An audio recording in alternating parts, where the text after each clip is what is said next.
أعوذ بالله من الشيطان الرجيم.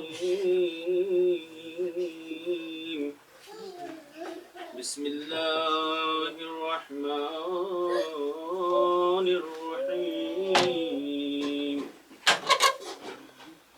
الحمد لله رب العالمين،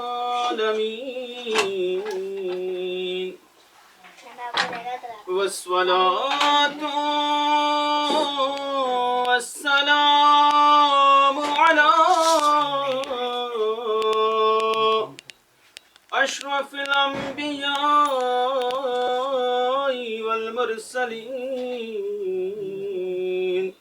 وخاتم النبيين ومولانا مولى الثقلين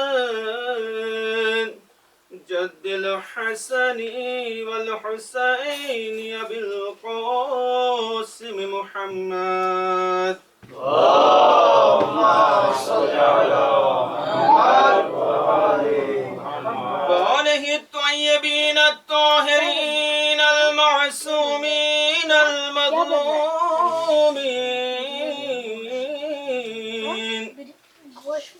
ولعنة الله على أعدائهم أجمعين من ليلنا هذا إلى يوم الدين. أما بعد، بسم الله الرحمن الرحيم. رب اشرح لي صدري ويسر لي أمري واحلل عقدة من لساني يفقه قولي. وقال الله تعالى أيضا: بسم الله الرحمن الرحيم. إنما يريد الله ليذهب عنكم الرجس أهل البيت ويطهركم تطهيرا. صلوات پڑھیں.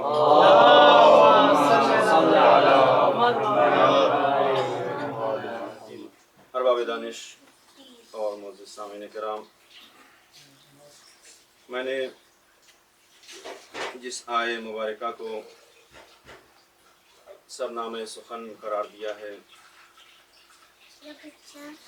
یقیناً یہ وہ آیے کریمہ ہے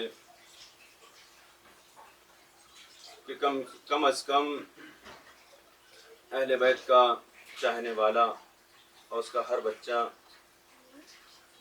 اس کی زبان پر یہ عام طور سے فقرات ہوتے ہیں، اور یہ اس آیت کی تلاوت اگر روز نہ صحیح، حد اقل کم از کم ہفتے میں ایک مرتبہ ہمارے گھروں میں اس کی تلاوت کا شرف حاصل کیا جاتا ہے۔ یہ وہ آیت کریمہ ہے کہ اہل بیت اطہار علیہم الصلاۃ والسلام کہ جس سے فضیلت و منزلت اور ان کی عظمت کا اندازہ لگایا جا سکتا ہے، اور جس کو خداوند عالم نے اس آیت مبارکہ میں اہل بیت اطہار علیہم الصلاۃ والسلام کی فضیلت کو بیان کرنے کے لیے جن الفاظ کا استعمال کیا ہے اور جس طریقے کو، جس اسلوب کو استعمال کیا ہے، وہ ایک دم اچھوتا ہے، اور اس سے پہلے دوسری آیتوں میں اس کو نہیں دیکھا گیا۔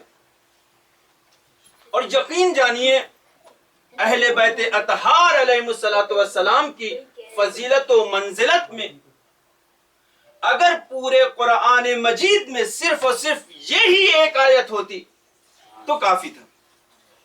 حالانکہ اہل بیت اطہار علیہ السلام کی فضیلت و منزلت میں، ان کی عظمت میں نہ جانے کتنی متعدد آیے کریمہ ہیں، بہت سی آیتیں ملیں گی آپ کو ان کی فضیلت میں.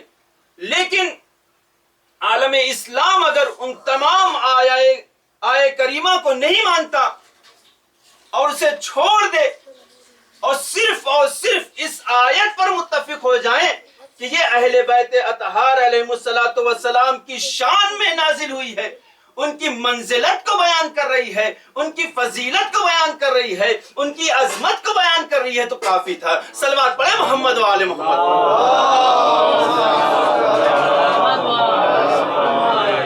آیت کیا ہے؟ آیت وہ آیت ہے کہ جس کو صرف اور صرف یہ نہیں کہ شیعہ حضرات ہی اسے مانتے ہوں کہ اہل بیت اطہار علیہ السلام کی شان میں نازل ہوئی، نہیں، بلکہ اس کی روایت ہی زیادہ تر اہل سنت حضرات سے ملتی ہے. آپ حضرات اچھی طرح مجھ سے واقف ہیں. جتنی بھی روایتیں اس آیے مبارکہ کے ذیل میں ملتی ہیں، زیادہ تر وہ روایتیں اہل سنت سے ہیں اور ان کے علماء کرام سے. اور تمام کے تمام علماء خاصہ ہو یا علماء عامہ ہو، سب کا متفقون علیہ فیصلہ یہ ہے کہ کم از کم اس آیے مبارکہ کے بارے میں کسی کو اختلاف نہیں ہے کہ یہ اہل بیت اطہار علیہ السلام کی شان میں نہیں، بلکہ یہ انہی کی شان و منزلت و فضیلت میں نازل ہے. تو پھر جب یہ طے ہے کہ یہ اہل بیت اطہار علیہ السلام کی شان میں ہے، تو آئیے اس چیز کو بھی مان لیا جائے کہ دنیا میں جتنے بھی انسان نظر آ رہے ہیں، جتنے بھی لوگ زندگی گزار رہے ہیں، ان تمام کے تمام انسانوں میں، تمام کے تمام لوگوں میں، جتنے بھی لوگ زندگی گزار رہے ہیں یا سانسیں لے رہے ہیں، ہر ایک میں اگر کسی کو فضیلت حاصل ہے طیب و طاہر ہونے کی، تو وہ صرف و صرف اہل بیت اطہار علیہ السلام، کیونکہ یہ فضیلت اہل بیت اطہار کے علاوہ کسی اور کو نصیب نہیں ہوئی. اس کا مطلب صاف سا یہ ہے کہ عزیزان گرامی، عامہ ہو یا خاصہ ہو، وہ یہ کہنا چاہتے ہیں کہ جتنے پاک و پاکیزہ، جتنے طیب و طاہر اہل بیت اطہار ہیں، ان کے علاوہ کوئی دوسری شخصیت اتنی نہ طیب و طاہر ہے نہ پاک و پاکیزہ ہیں. صلوات پڑھیں محمد و آل محمد.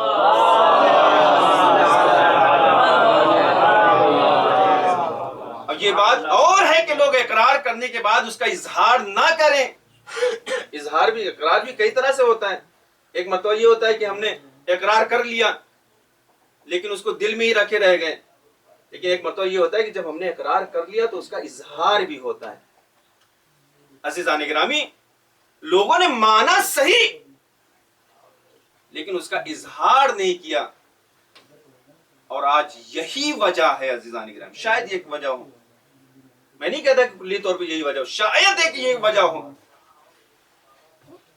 کہ کوئی بھی شیعوں کے علاوہ اہل سنت ہو یا دوسرے فرقے ہو، اس میں یہ جرت نہیں ہے کہ وہ یہ کہہ دے کہ ہم اہل بیت اطہار کو نہیں چاہتے یا نہیں مانتے.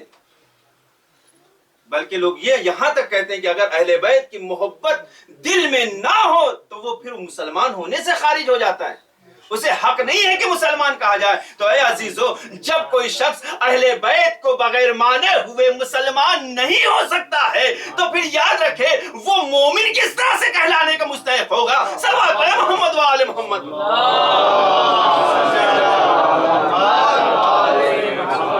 تو بہت دور کی بات ہے متقی، پرہیزگار، مومن، یہ تو بہت اعلیٰ درجے کی بات ہے. اول درجہ تو اسلام ہے، مسلمان ہونا ہے. اگر وہ مسلمان ہی نہیں کہلانے کے لائق ہے تو چہ جائے کہ مومن اور چہ جائے کہ متقی و پرہیزگار، اولیاء اللہ. بس عزیزان گرامی، زیادہ دیر آپ حضرات کو زحمت میں نہیں ڈالنا ہے اور زیادہ زحمت نہیں دینا ہے. آیے مبارکہ جس کے ترجمے کی شاید ضرورت نہ ہو، اور آپ حضرات کے آگے تو بالکل ضرورت نہیں ہے، لیکن جو ایک مستحب طریقہ ہے اس کو استفادہ کرتے ہوئے سرسری طور پہ انما یرید اللہ، انما حسر کے لیے مخصوص کر دیا خداوند عالم نے، ان کے علاوہ کوئی اور نہیں ہو سکتا ہے۔ اگر کوئی اس آیہ مبارکہ میں شامل ہے تو وہ صرف اور صرف اہل بیت اطہار ہیں، ان کے علاوہ کوئی بھی ہو، چاہے کوئی بھی ہو، چاہے گھر والا ہو چاہے باہر والا ہو، شامل نہیں ہو سکتا ہے۔ اگر آپ کو کسی اور کو شامل کرنے کی جرت ہو تو شامل کریں، یہاں تک کہ ام سلمہ تک بھی اس میں شامل نہیں ہو سکتی ہیں۔ رسول اسلام نے کیا فرمایا ہے؟ ام سلمہ تم خیر پر ہو لیکن اہل بیت میں نہیں ہو۔ صلوات پڑھیں نا محمد و آل محمد۔ خداوند عالم ارشاد فرماتا ہے کہ اللہ کا ارادہ یہ ہے، یرید اللہ لیذھب عنکم الرجس اہل البیت ویطہرکم تطہیرا۔ خداوند عالم کا ارادہ یہ ہے اے اہل بیت اطہار کہ تم سے ہر طرح کے رجس کو دور کر دے اور تم کو اس طرح سے پاک و پاکیزہ کر دے جیسا کہ پاک و پاکیزہ طیب و طاہر کرنے کا رکھنے کا حق ہے۔ یہ عام طور سے جو ترجمہ کیا جاتا ہے واقعی صحیح ترجمہ نہیں ہے، لیکن عزیزان گرامی جو غلطیاں ہم کرتے ہیں شاید وہ یہ کہ انما یرید اللہ، خداوند عالم نے اس آیہ مبارکہ میں فرمایا کہ اہل بیت اطہار خدا کا ارادہ یہ ہے کہ تم سے ہر طرح کے رجس کو دور کرے۔ توجہ ہے، بس ایک نقطے کی طرف اشارہ اور ربط مسائل آپ کی ذمت تمام کروں۔ اے اہل بیت اطہار خدا کا ارادہ یہ ہے، اور جس چیز کا خدا ارادہ کر لے، خداوند عالم جس چیز کا ارادہ کر لے تو کس میں جرت ہے کہ اس کو نہ ہونے سے روک لے؟ خدا کا ارادہ یہ ہے کہ، اور جس چیز پہ توجہ کرنا چاہیے وہ یہ، خداوند عالم نے فرمایا کہ اہل بیت اطہار خدا کا ارادہ یہ ہے کہ تم سے ہر طرح کے رجس کو دور کر لے۔ رجس کو خداوند عالم نے کہا ہے، نجاست نہیں کہا۔ توجہ ہے نا حضرات کی، نجاست نہیں کہا خداوند عالم نے، خدا نے کہا رجس کو دور کرے۔ ذرا بتائیں نجاست کہتے کسے ہیں، رجاست کسے کہتے ہیں؟ عزیزان گرامی ہمارا تو عقیدہ یہ ہے، آپ ہمارا عقیدہ پوچھیں، ہمارا عقیدہ تو یہ ہے کہ جب ہم فرش عزا بھی بچھاتے ہیں نا تو اتنی توجہ ہوتی ہے کہ کہیں اس میں نجاست تو نہیں رہ گئی۔ اگر ہم کوئی تبرک بھی بناتے ہیں، مجلس حسین کے لیے کسی تبرک کا بھی اگر انتظام کرتے ہیں تو یہ اس میں اہتمام کرتے ہیں، یہ ہماری نظر پوری ہوتی ہے، غور و فکر کرتے ہیں کہیں کسی طرح کی چھوٹی موٹی سی بھی تو نجاست تو نہیں ہے اس میں۔ اہل بیت کا مقام وہ جو چیزوں سے منسوب ہو جاتی ہیں یا ہونے والی رہتی ہیں وہ بھی پاک و پاکیزہ و طیب و طاہر رہتی ہیں۔ صلوات پڑھیں محمد و آل محمد پر۔ اب تو ماڈرن زمانہ ہے، آج کل کی بات الگ ہے، یہ آج کل جو ہم لوگ جو جیسے جوان ہیں ہماری باتیں الگ ہیں، لیکن آپ دیکھیں واقعی گاؤں دیہات وغیرہ میں دیکھیں ابھی بھی یہ ہے پایا جاتا ہے کہ جہاں پر نظر امام حسین علیہ السلام بنتی ہے، جہاں پہ نظر پکایا جاتا ہے، آمادہ ہوتا ہے نظر، جرت نہیں ہے کسی کی کہ بغیر غسل کے وہاں پہ چلا جائے۔ بچوں کو تو پھٹکنے نہیں دیا جاتا وہاں پر، دور رہو تم یہاں سے، چاہے کتنا ہی پاک و پاکیزہ ہو۔ توجہ ہے، یہ شریعت کا حکم نہیں ہے، ہمارا عقیدہ ہے عزیزوں، چاہے کتنا ہی پاک و پاکیزہ کیوں نہ ہو، طیب و طاہر کیوں نہ ہو گیا ہو، کتنا ہی غسل کیوں نہ کیا ہو، کتنا ہی وضو کیوں نہ کیا ہو، اگر نظر پک رہی ہے، اس کا اہتمام کیا جا رہا ہے، تو جب تک اس میں سے نکال کر امام حسین یا شہدائے کربلا کو نظر نہ دے دیا جائے کسی میں جرت نہیں ہوتی اس میں سے کھا لے۔ ہم یہاں تک رعایت کرتے ہیں، یہ عقیدہ ہے ہمارا، ہم رعایت کرتے ہیں محبت حسین میں۔ اور اگر کوئی تصور کرے نجاست کے بارے میں، جو قوم اتنی چھوٹی چیزوں پر نظر رکھتی ہو، تو کیسے ممکن ہے کہ اہل بیت اطہار تک یا ان سے منسوب چیزوں میں کوئی نجاست پائی جا سکے؟ صلوات پڑھیں محمد و آل محمد۔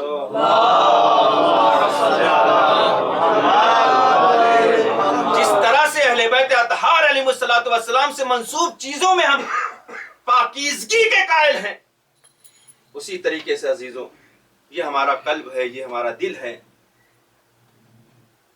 کہ جتنا طیب و طاہر ہوگا، جتنا پاک و پاکیزہ ہوگا، اتنی ہی ان کی محبت اس میں آئے گی، اتنی ہی ان کی محبت زیادہ ہوتی چلی جائے گی۔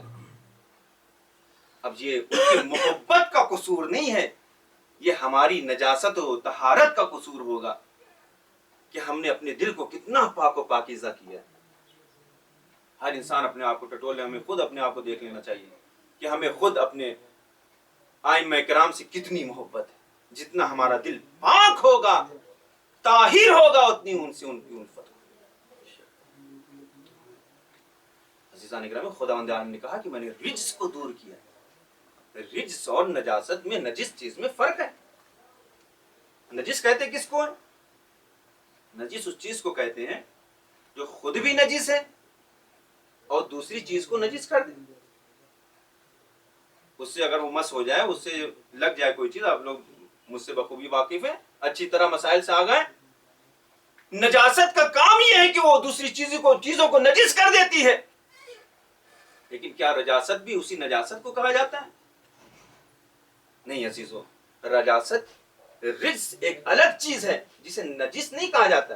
مثلا راغب اصفہانی نے اس کی ایک اصطلاح کی بیان کیا، مثلا معنی کو کہا کہ جو گھر میں کوڑے کرکٹ ہوتے ہیں، جب آپ جھاڑو دیتے ہیں اس کو بھی رجاست کہا جاتا ہے۔ چھوٹی چھوٹی گندگیاں نجس نہیں ہوتی، توجہ ہے عزیزان گرامی، یہ جو گندگیاں ہیں جو جھاڑو لگا رہے ہیں آپ، گھر میں صاف کر رہے ہیں یا گرد و غبار کو صاف کر رہے ہیں آپ، یہ نجس نہیں ہے، یہ رجس ہے جسے گندگی کہا جاتا ہے۔ عزیزان گرامی، قربان جائیں ہماری جانیں، خداوند عالم فرما رہا ہے اے اہل بیت اطہار، تم سے نجاست تو کوسوں دور ہے ہی، خدا کا ارادہ ہے کہ جو تمہارے ارد گرد میں چھوٹی موٹی نجاستیں ٹہل رہی ہے یا گھوم رہی ہے، ان سے بھی تمہیں پاک کر دے، ان سے بھی تمہیں پاکیزہ کر دے۔ صلوات پڑھیں محمد و آل محمد۔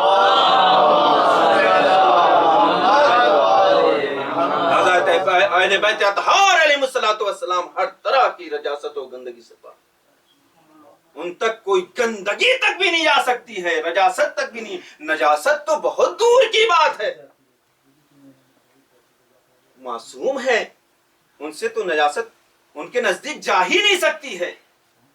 لہذا اگر ہم اس چیز کے معتقد ہیں، ہم اس چیز کا دعویٰ کرتے ہیں کہ ہم ان سے محبت کرتے ہیں، تو ہمیں اپنے آپ کو ہر طرح کی آلودگی اور گندگیوں سے پاک و پاکیزہ کرنا ہوگا، تاکہ ہم اہل بیت کے قریب جا سکیں۔ بس عزیزان گرامی، محرم کی 7 تاریخ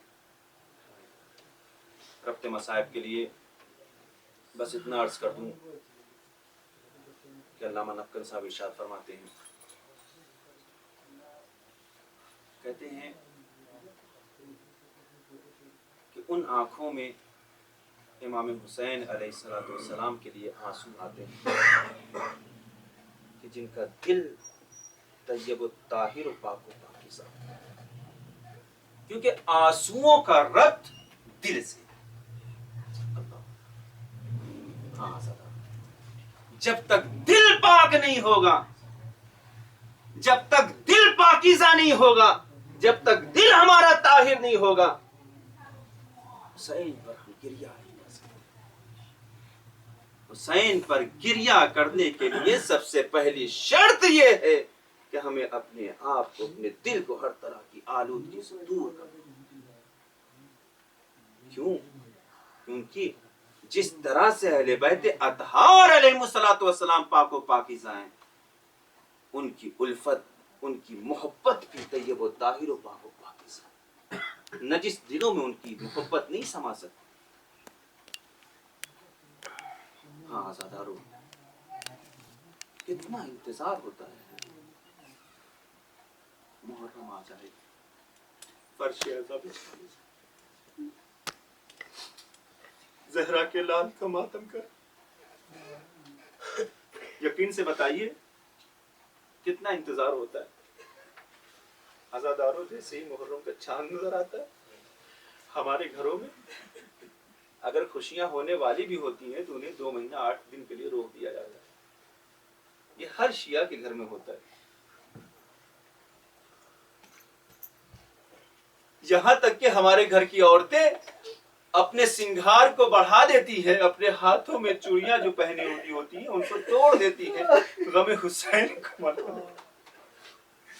ہاں عزادارو، اسی محرم کی آج 7 تاریخ، اتنی عجیب تاریخ ہے۔ جانتے ہیں 7 محرم کون سی محرم ہے؟ ایک جملہ عرض کروں عزادارو، برداشت کر سکتے ہیں؟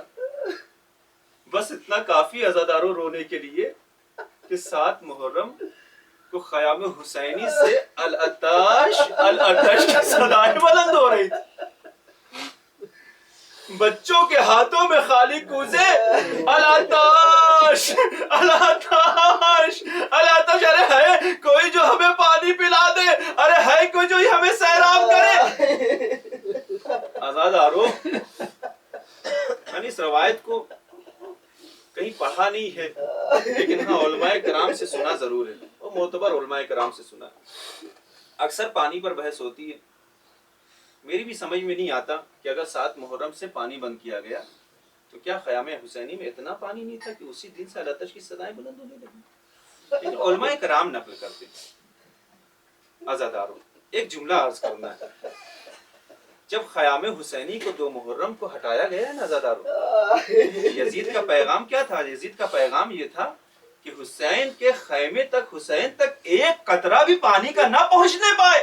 عزادارو، پانی تو پہلے ہی سے بند کر دیا جا چکا تھا، ہاں جو کچھ بچا کچا ذخیرہ تھا وہ 7 محرم تک چلتا رہا، لیکن جب 7 محرم آ گئی اب خیام حسینی میں ایک قطرہ بھی پانی کا نہیں رہا۔ ارے بچے خالی کوزہ لیے ہوئے العطش العطش کی صدائیں بلند کر رہے ہیں، ارے کوئی نہیں ہے جو ان بچوں پہ رحم کرے۔ عزادارو، زبانیں سوکھی ہوئی ہیں، ہاں ہمارے یہاں کا دستور ہے عزادارو، یہاں ہمارے ہاں یہ ہوتا ہے کہ آج جناب قاسم کے مصائب پڑھے جاتے ہیں، ہر جگہ جناب قاسم کے مصائب، لیکن ہاں عزادارو ذرا تصور تو کرے، ہاں عاشور، ہاں عاشور، کیسے عاشور، کیسے صبح عاشور۔ عزادارو، اس منظر کو کیسے بیان کیا جائے کہ جس منظر کو آج انسان کیا، فرشتے کیا، جنات کیا، ارے انبیاء کرام برداشت نہیں کر سکتے۔ ہر جگہ سے رونے کی آوازیں بلند ہو رہی ہو، اور ہر جگہ سے ارے ایک آوازیں استغاثہ ہو، حبیبیوں میں کوہرام مچا ہو۔ بس عزاداران امام مظلوم کربلا، خدا آپ کو کوئی نہ غم دے سوائے غم سید الشہداء کے۔ ہاں بس 2 جملے اور عرض کرنے ہیں اور ختم و دعا۔ ہاں عزادارو، ایک عجیب منظر ہے میدان کربلا میں، ہر ماں اپنے لاڈلے کو سمجھا رہی ہے، ہر ماں اپنے بیٹے کو سمجھا رہی ہے۔ دیکھو تم اپنے مولا پہ اپنی جان کو نچھاور کر دینا، ارے ادھر لیلا سمجھاتی ہے بیٹا علی اکبر اپنے آپ کو نچھاور کر دینا، ادھر زینب سمجھا رہی ہے، ادھر فروہ سمجھا رہی ہے، لیکن ہاں عزادارو اسی اسنا میں جناب امام حسین نے دیکھا کہ فروہ ہے کہ جو بار بار بچے سے کہہ رہی ہے، اے بیٹا ارے تو اپنی جان کو قربان کر دے، میں ذرہ برابر کی دیر نہ کرنا۔ بس عزادارو، حسین نے جیسی ان جملوں کو سنا، ارے اپنے سینے پہ ہاتھ رکھا، زمین پر بیٹھ گئے، اللہ اکبر۔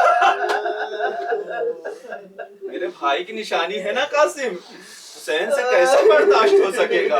ایک مرتبہ عزادارو سارے مصائب کو چھوڑتے ہوئے بس 2 جملے عرض کر دوں کہ ہاں جناب قاسم مولا امام حسین کے پاس آتے ہیں، چچا جان صبح سے میدان کارزار میں ہر ایک اپنی قربانی کو پیش کر رہا ہے. ارے بازار موت گرم ہے. اے چچا جان مجھے بھی مرنے کی اجازت دے دے. ارے میں بھی آپ پر فدا ہونا چاہتا ہوں, میں بھی آپ پہ قربان ہونا چاہتا ہوں. حسین بار بار منع کرتے ہیں, لیکن ہاں عزادارو ایک مرتبہ جناب قاسم کو کچھ یاد آیا. ہاں جناب قاسم نے اپنے بازوؤں پر بندھی ہوئے تعویذ کو کھولا, ایک مرتبہ اسے پڑھنا شروع کیا. آنکھوں میں آنسو آئے. اب جناب قاسم جو ابھی تک مغموم نظر آ رہے تھے نا عزادارو, ایک مرتبہ جناب قاسم دوڑتے ہوئے چھوٹے چھوٹے پیروں سے عزادارو ارے دوڑتے ہوئے ارے مولا حسین کے قدموں میں آ کے گر گئے. ایک مرتبہ حسین نے قاسم کو اٹھایا. بیٹا قاسم بڑے خوش نظر آ رہے ہو. ہاں چچا جان. ارے یہ بابا کا نامہ. حسین نے نامے کو لیا, آنکھوں سے لگایا, ارے اسے چومنا شروع کیا. ایک جملہ کہا عزادارو, کہتے بیٹا قاسم ارے یہ خط نہیں ہے بلکہ تو موت کا پروانہ لیا ہے. جزاکم ربکم خیر الجزاء. آزادارو نہیں معلوم مجھے نہیں معلوم حسین نے قاسم کو کیسے رخصت کیا, لیکن ہاں ایک منظر جو حمید ابن مسلم نے پیش کیا ہے اس کو بیان کرتے ہوئے آگے بڑھ جاؤں گا عزادارو. ہاں جناب قاسم کے بارے میں بیان کرتا ہے کہ ایک جواں ساز لڑکا ہاں خیمے سے نکلتا ہے. وہ اس طرح سے آراستہ ہے, اس طرح سے سجا ہوا ہے کہ جس طرح سے کوئی نوشاہ نظر آ رہا ہو. عزادارو ہر ماں کا ایک ارمان ہوتا ہے کہ وہ اپنے بیٹے کی شادی رچائے. شاید میرا دل کہتا ہے کہ ام فروا نے اپنے لال قاسم کو آمادہ کیا ہو. اے بیٹا بڑا ارمان تھا, آج میں تجھے الوداع کہہ رہی ہوں. اے بیٹا ارے تیرے ساتھ براتی تو نہیں ہے, لیکن ہاں میدان کارزار میں جا. ارے علی اکبر کی صورت میں, ارے اونا محمد کی صورت میں تجھے براتی ملیں گے جو خون میں غلطہ ہے. جزاکم ربکم خیر. آزادارو قاسم آئے. ہاں وہ گھمسان کی لڑائی ہے, وہ جنگ ہے کہ مفسرین نے لکھا ہے, راویوں نے لکھا ہے کہ ایسی جنگ اور اس نونحال سے ہاں عزادارو سب کے دانت کھٹے ہو گئے. ہاں کبھی میمنہ پہ حملہ کرتے ہیں, کبھی میسرہ پہ حملہ کرتے ہیں, کبھی قلب لشکر پہ حملہ کرتے ہیں. قاسم ہے جو بڑھ بڑھ کے حملہ کیے جا رہے ہیں. ایک مرتبہ عمر ابن سعد آواز دیتا ہے, ارے یہ جوان بنی ہاشم ہے, اسے اس طرح سے زیر نہیں کیا جا سکتا ہے. ارے تمہیں کیا ہو گیا ہے؟ ارے اے نابکارو ذرا گھیرو. ارے جوان بنی ہاشم ہے. عزادارو اب کیا تھا, چاروں طرف سے فوجوں نے گھیرنا شروع کیا. عزادارو ایک جملہ کہوں عزادارو, ہاں قاسم کا سن بہت چھوٹا تھا اور قاسم کا قد بھی بہت ہی کم تھا. ذرا یا آپ سوچیں, تصور کریں, ہاں عرب کے وہ گھوڑے جو لمبے ہوتے ہیں اس پر ایک چھوٹے سے بچوں کو بیٹھا دیا جائے تو اس کو کیا عالم ہوگا, وہ کس طرح سے نظر آئے گا. جناب قاسم کا پیر تسموں سے بہت ہی اوپر تھا. تسموں میں جناب قاسم کے پیر نہیں آ رہے تھے کیونکہ ان کے پیر تسموں تک نہیں پہنچ رہے تھے. بس عزادارو اگر اس جملے کو سمجھ گئے نا تو اتنا روئیں گے عزادارو, بہت ہی روئیں گے. ہاں جناب قاسم کا پیر تسموں تک نہیں پہنچ رہا تھا. جب گھمسان کی لڑائی اور جنگ شروع ہوئی نا عزادارو, قاسم نے چاہا ارے اپنے پیروں کو تسموں میں لے جا کے پھنسائے. عزادارو اسی اسنا ایک شکی نے ارے قاسم کے سر پہ گرز سے وار کیا. قاسم گھوڑے پہ نہ سنبھل سکے, آواز دی, ارے چچا میری خبر لو, ارے مدد میرے چچا, ارے مدد میرے چچا. جزاکم ربکم خیر الجزاء. آزادارو ادھر حسین دوڑے, ادھر عزادارو یہ میمنے کی فوجیں اور میسرہ کی فوجیں. ہاں جناب قاسم بیچ میں, یہ فوجیں ادھر جا رہی ہے, وہ فوجیں ادھر آ رہی ہے. بیچ میں قاسم ہے, رہ کے آواز ابھر رہی ہے, اے چچا بچا لو, اے چچا بچا لو, اے چچا بچا لو. ادھر سے حسین آواز دے رہے, میرا بیٹا قاسم کہاں, اے میرے بیٹا. عزادارو میدان کربلا میں واحد جناب قاسم ہے جو زندگی میں ہی 2 مرتبہ پامال ہوئے. عزادارو حسین جب آگے بڑھے, اب حسین کو جب فوجیں اشکیا نے دیکھا, اب بھگدڑ مچی. بیچ میں قاسم آواز